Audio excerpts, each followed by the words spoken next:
Rome fell in 3 days. But why? The mightiest empire in history crumbled overnight. Centuries of power gone in a flash. This is the story of Rome's shocking collapse. 476 AD. The last Roman emperor surrenders his crown. Barbarians storm the gates. The eternal city burns. But how did it come to this? 27 BC, Augustus becomes the first Roman emperor. The empire stretches from Britain to Egypt. Wealth flows like wine. Can you imagine ruling such a vast territory? Rome's golden age begins, art flourishes, roads connect distant lands. The Colosseum rises, a symbol of Roman might. But power breeds corruption. 180 AD, Emperor Marcus Aurelius dies. His son Commodus takes the throne, a cruel and incompetent ruler.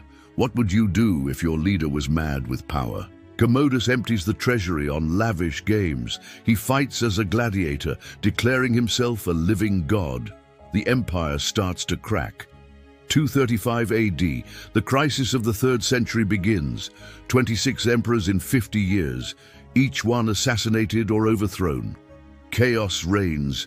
The army turns on itself. Provinces break away. Barbarians smell weakness.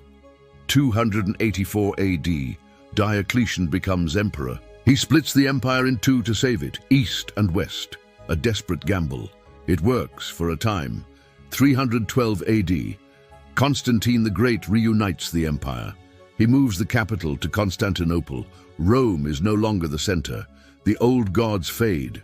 Christianity rises. 395 AD, the empire splits again, this time for good. 2 brothers rule 2 halves, neither strong enough alone. The barbarians gather at the borders, hungry for Roman land. 410 AD, the unthinkable happens.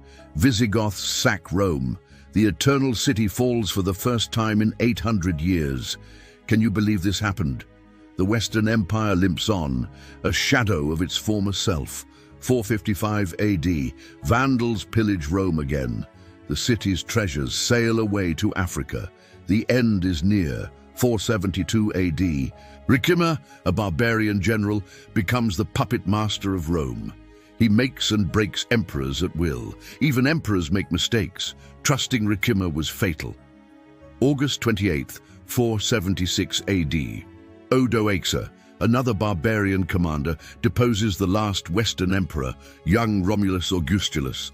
A 1,000-year empire dies with a whimper. Odoacer sends the imperial regalia to Constantinople. He rules Italy as a king, not an emperor. The Roman Senate meets for the last time. The Dark Ages descend on Western Europe. Knowledge is lost. Cities shrink. Trade collapses. But in the East, the Roman dream lives on. Constantinople stands strong. The Eastern Empire survives for another 1,000 years. They call themselves Romans until the very end. So why did Rome fall? Was it corruption, weak leadership, economic collapse, barbarian invasions, or all of the above? Historians still debate.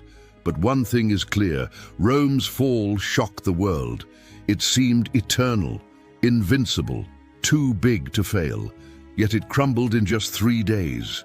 Would you have survived this moment in Roman history? As the last emperor handed over his crown, did he know he was ending an era? Rome's legacy lives on. In our laws, our languages, our very idea of civilization, but its fall teaches us a crucial lesson. No empire lasts forever. Even the mightiest can fall, and fall quickly. The next time you see ruins, remember, they were once the pride of the world's greatest power, a power that vanished almost overnight. But this wasn't the last time Rome fell. If you loved this story, hit that like, subscribe, and drop a comment. What shocked you the most? Share it with a fellow history lover.